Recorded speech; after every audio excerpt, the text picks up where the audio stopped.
그리스도인이 신문이나 또 TV, 인터넷을 통해서 세상에 어떤 일이 일어나고 있는지를 아는 것은 중요합니다.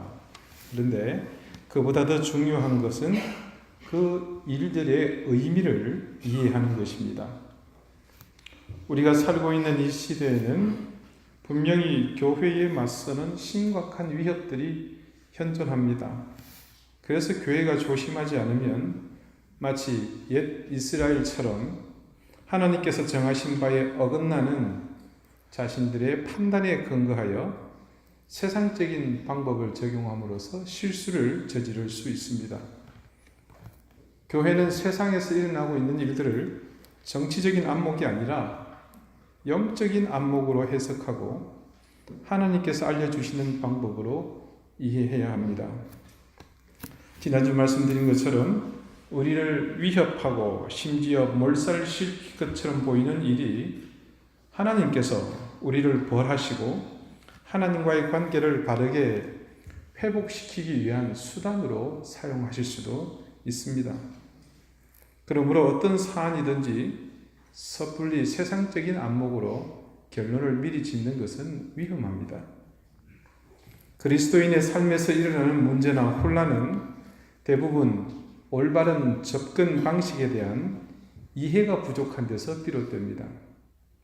그래서 신앙생활 속에서 발생하는 문제에 어떻게 접근해야 하는지를 아는 것은 그 답을 찾는 일보다 훨씬 더 중요합니다. 사람들은 대개 질문에 대해 분명한 답을 얻기를 원합니다. 그렇지만 여러분, 성경 말씀이 항상 우리가 원하는 대답을 주지는 않습니다. 우리의 입맛에 맞는 해법을 아무리 뒤져보지만 성경 말씀 속에 그리 있기는 어렵습니다. 대신 성경은 우리에게 하나의 방법을 가르쳐 줍니다. 예상하지 못한 일들이 일어나고 하나님이 매우 이상하고 독특한 방법으로 우리를 다룰 때 어떻게 해야 할 것인가? 우리는 그때마다 어쩔 줄 몰라 하면서 잘못된 결론을 내리려고만 합니다. 그래서 우리는 성경 속에서 우리에게 말씀하시는 그 방법을 살펴보자는 것이죠. 그렇다면 성경적 방법은 어떤 것이 있을까요? 제일 먼저는 그 상황에서 멈추고 생각하는 것입니다. 말하는 대신 생각해야 합니다. 듣기는 속히 하고 말하기는 더디하며 성내기도 더디하라. 이것은 예수님의 친동생인 야고보 사도가 한 말입니다. 문제는 우리가 말하는 것도 그렇고 성내는 것도 그렇고 모두 다 속히 합니다. 그런 반면에 생각하기는 더디한다는 것이죠. 그러나 선지자는 우리가 가장 먼저 해야 할 일이 생각하는 것이라고 말합니다. 언제나 어떤 문제에 반응하기 전에 먼저 생각하도록 우리 자신을 훈련해야 합니다. 이것은 절대 무익한 일이 아닙니다. 많은 사람들이 이 부분에서 실수를 범하고 있는 것을 우리는 잘 알고 있지 않습니까? 그것은 우리가 익히 경험한 바이기도 합니다. 두 번째로 생각할 것은 우리가 앞서 닥친 그 문제에서부터 모든 것을 출발하지 말라는 것입니다. 지금 문제가 일어나고 있는 그 시점보다 훨씬 더 거슬러 올라가 생각해야 합니다. 그리고 그 자리에서 아래로 더 깊이 파고 내려가야 합니다. 단순히 지금 드러나는 그 현상만을 두고 판단하지 말라는 뜻입니다. 광야를 걷고 있든지 산을 넘고 있든지 수렁을 만나든지 그것을 넘어갈 수 있는 유일한 방법은 우리가 발을 디딜 수 있는 탄탄한 근거를 찾는 것입니다. 늪과 같이 빠지기 쉬운 곳들을 건너가려면 발판을 찾아야 합니다. 우리가 겪는 영적인 문제들은 영원하고도 확실한 그 원리들로 돌아가야 합니다. 즉 탄탄한 근거와 발판을 찾는 것이죠. 그렇게 할 때 인간의 생각은 분명히 변하게 되어 있습니다. 기본 원리로 돌아가는 순간 사람은 문제에 의해서 압박을 받던 그 공포감에서 벗어나기 시작합니다. 그러면서 해결의 실마리를 찾을 용기와 함께 희망을 갖게 됩니다. 그리고 이제 문제에 바르게 접근하는 마지막 단계는요, 만일 여전히 답에 대해서 확신할 수가 없다면 하나님께 가지고 와서 그분 앞에 그 문제를 내려놓으십시오. 여러분이 어떤 결정을 내리고서 하나님께 나아가기로 마음 먹는 순간, 이것은 내가 더 이상 내 힘으로 감당할 수 있는 것이 아니구나, 나의 한계구나 라고 마음 먹고 하나님께로 가져가야지 라고 결정하는 순간, 하나님은 이미 그 일의 자초지정을 다 아시고서 그 문제를 들고 하나님께 나와 엎드린 우리에게 주실 응답을 준비하고 계십니다. 이와 같은 세 가지의 방법을 우리의 삶에서 언제든 효율적으로 적용할 수 있습니다. 여러분의 기억 속에서, 그리고 지금 눈앞에서 맞닥뜨리고 있는 이해되지 않는 문제들을 모두 그렇게 한번 적용해 보십시오. 문제가 무엇이든 간에 멈추어 생각해 본 후 기본적인 원리들을 기억하고 문맥 안에 그 문제를 적용하십시오. 그래도 여전히 혼란스럽다면 그 문제를 하나님께 가지고 나와 내려놓으십시오. 오늘 하박국 선지자가 하나님 앞에 토로하는 이 12절과 13절의 말씀은 그런 영적인 원리를 적용하면서 하나님께서 이 유다 앞에 펼쳐놓은 감당하기 어려운 이 상황들을 선지자가 해결해 나가고 있는 부분입니다. 하박국이 이해하지 못하는 두 가지 큰 난제가 있습니다. 먼저는 유다가 힘없이 바벨론에 의해서 무너지는 것을 보면서 하나님이 약해서 패하신 것처럼 보이는 문제입니다. 여러분, 이 상황이 잘 이해가 안 되실 겁니다. 이 고대 국가의 나라와 나라, 부족과 부족의 전쟁은 사람의 전쟁이 아니라 그들이 섬기고 있는 이 신과 또 다른 신의 전쟁입니다. 그야말로 신들의 전쟁인 것이죠. 자, 이런 이해 속에서 그들이 표면적으로 보이는 것은 뭡니까? 하나님이 약해 빠져서 바벨론의 잡신한테 지금 무릎을 꿇은 그런 형국입니다. 그것을 이해하지 못하는 것입니다. 또 한 가지, 이 하박국에게 있는 풀리지 않는 문제는 뭐냐? 어떻게 하나님이 바벨론을 사용하신 그것이 그분의 그 거룩한 속성과 어떻게 조화가 되는 문제인가? 이 바벨론을 사용하신 하나님의 그 의도와 하나님의 거룩하심이 도대체 이게 조화로울 수 있는 것인가? 그것을 이해하지 못하는 것입니다. 하박국이 이 문제를 어떻게 해결해 나가고 있는지를 한번 살펴보겠습니다. 오늘 하박국은 더 이상 나가지 않고 그 자리에 멈춰 섰습니다. 그리고 찬찬히 하나님 앞에서 근본에서부터 이 문제에 대한 원리와 그 배경을 적용하고 살펴봄으로써 해답을 찾아가고 있습니다. 이 해답을 찾게 된 것이 바로 12절의 말씀이 증거하고 있는 내용들입니다. 하박국은 이 말씀을 통해서 깨닫게 됩니다. 첫 번째 깨달음은 여기입니다. 12절에요. 주께서는 만세 전부터 계시지 아니하시나이까. 바벨론의 군대가 승리를 거두고는 그 힘을 어디로 돌렸습니까? 자신들의 신에게로 돌렸습니다. 그것을 보고는 하박국 스스로가 묻는 겁니다. 그래, 그들의 신은 누구지? 벨. 이 천하의 그 잡신 아닌가? 그건 지들이 임의로 만든 신이 아닌가? 결국 그 신의 실체, 그러니 그들의 힘의 실체는 뭡니까? 허구입니다. 한계가 있고 유한한 임의로 만들어진 신일 뿐입니다. 그러면서 하박국은 그 생각을 반복해서 하는 동안 자신이 확실히 알고 있는 사실 하나를 기억해냅니다. 우리의 참신이신 하나님은 영원한 하나님이시며 만세 전부터 계시고 영원히 존재하시는 분이십니다. 그들이 의지하고 있는 임의로 만든 그 신과 내가 알고 있는 이 하나님은 차원이 다른 신입니다. 그분은 영원하신 분이십니다. 인간에 의해서 만들어진 유한한 존재, 그 우상과 하나님은 차원 자체가 다른 그런 존재이셨습니다. 그 다음에 하박국은 하나님의 영원하심에 덧붙여 이렇게 하나님을 부르고 있습니다.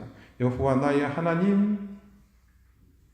이 고백은 하박국이 두 번째 깨달은 하나님의 모습입니다.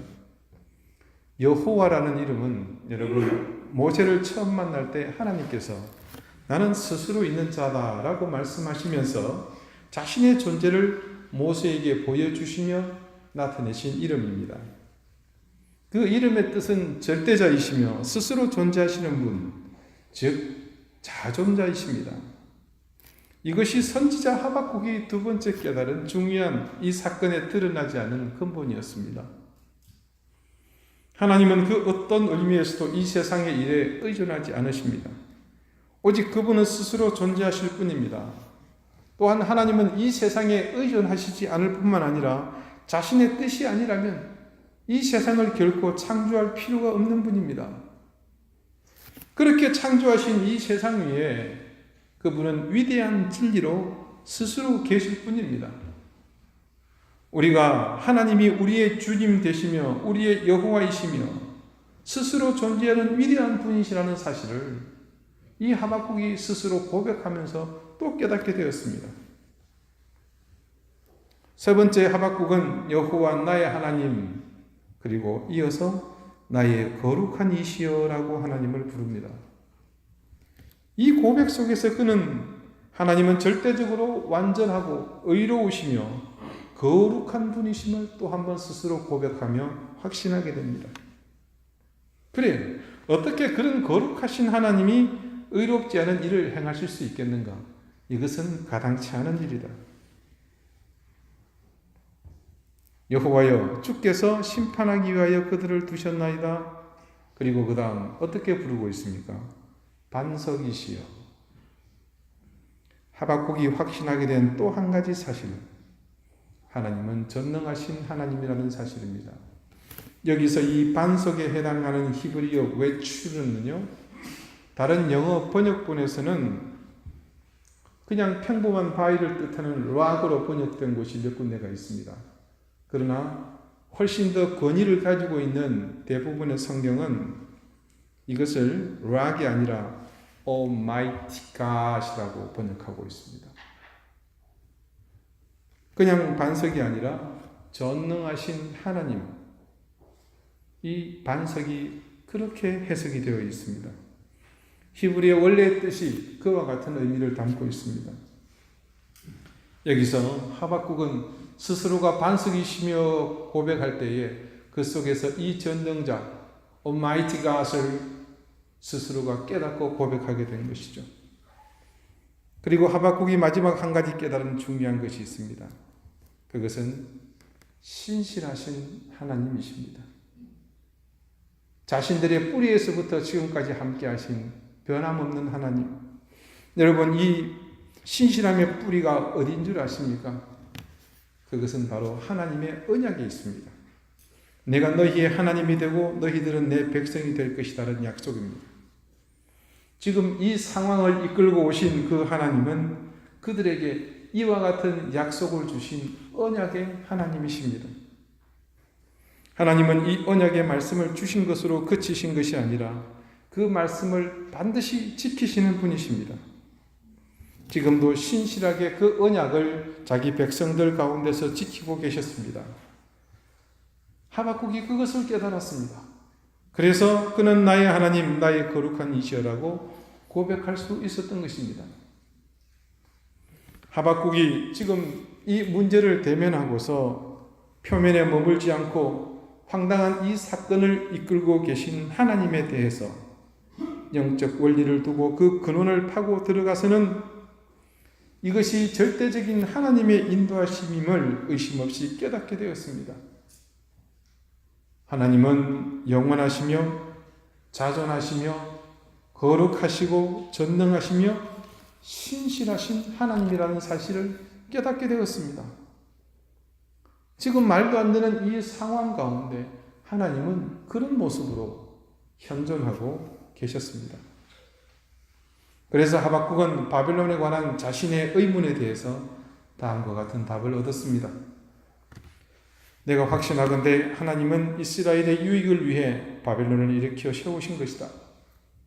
결코 바벨론 사람들의 통치권을 자기들의 손에 넣은 것이 아니다.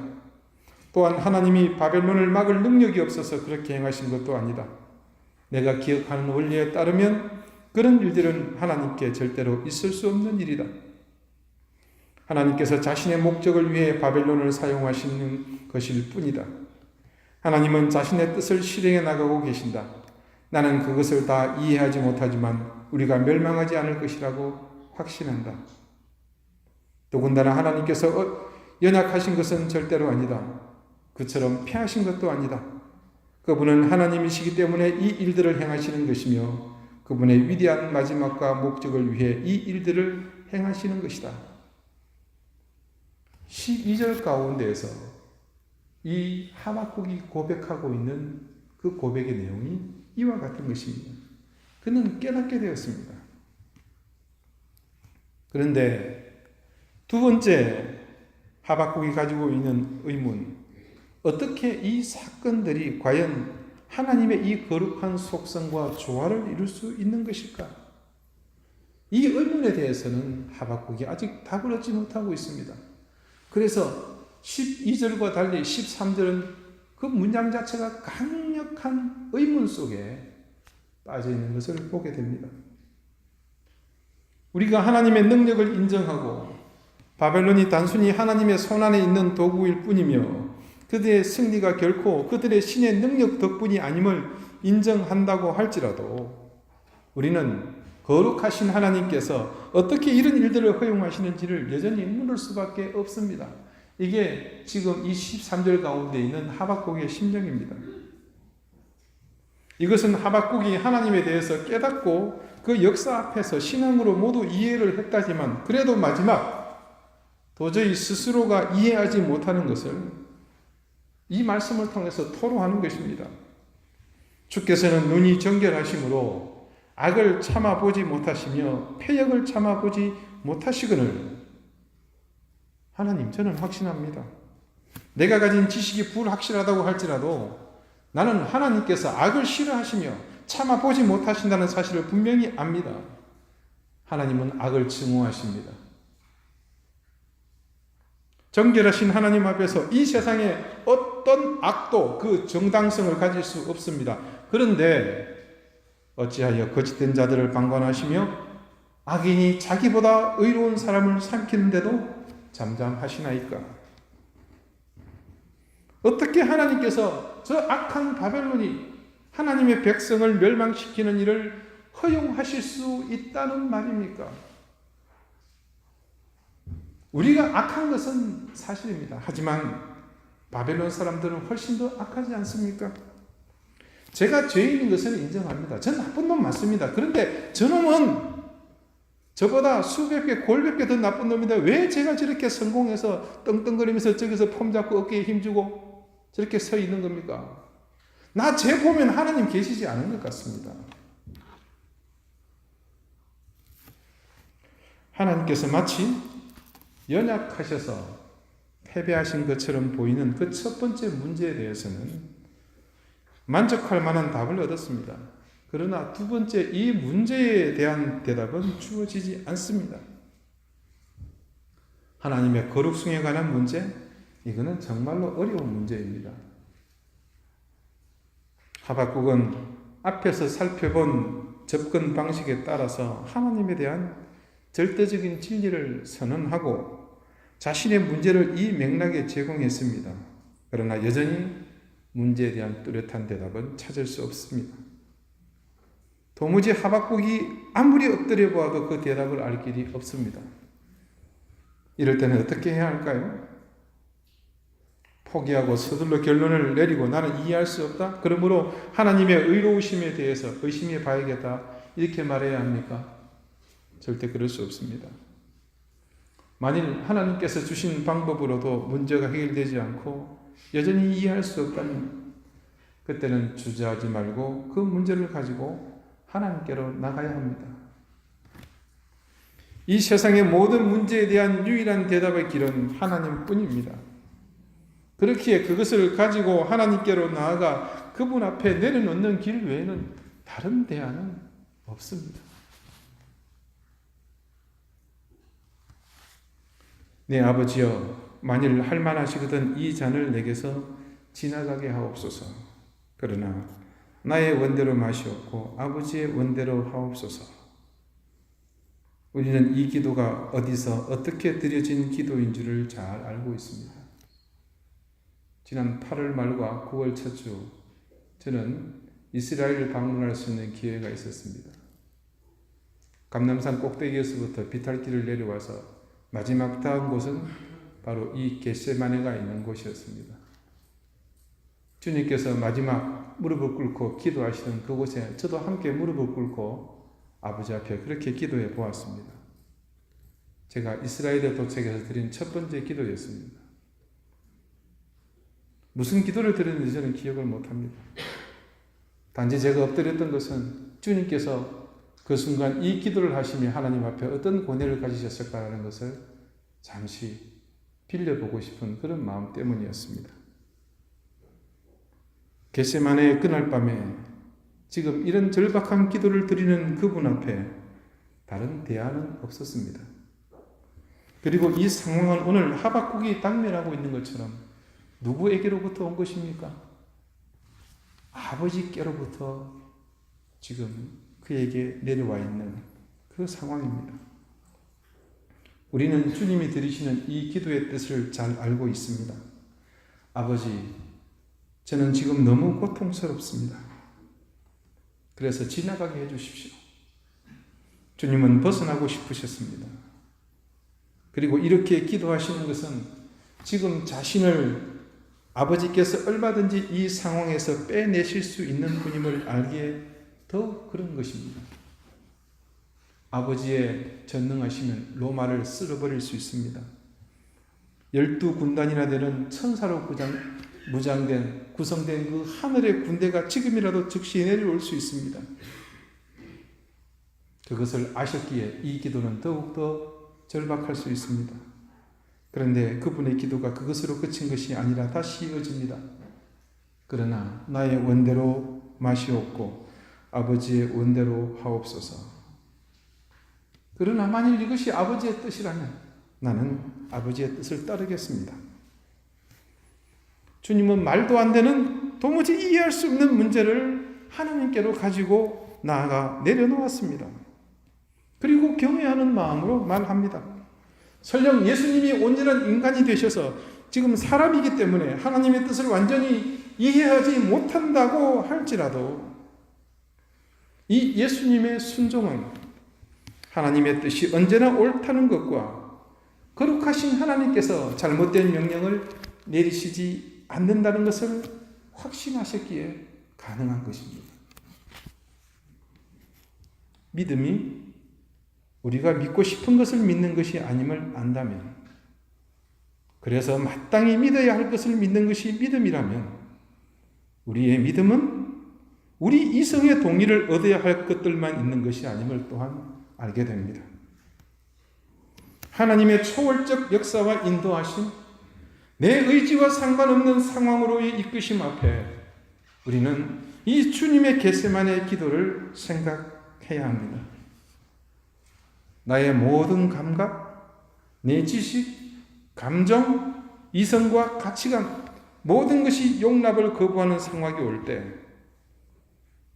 그럴지라도 우리는 그 상황을 믿을 수 있는 믿음이 필요합니다. 그것은 그 상황을 이끄시는 하나님을 향해 맞서고 있는 나를 포기하고 엎드리는 것입니다.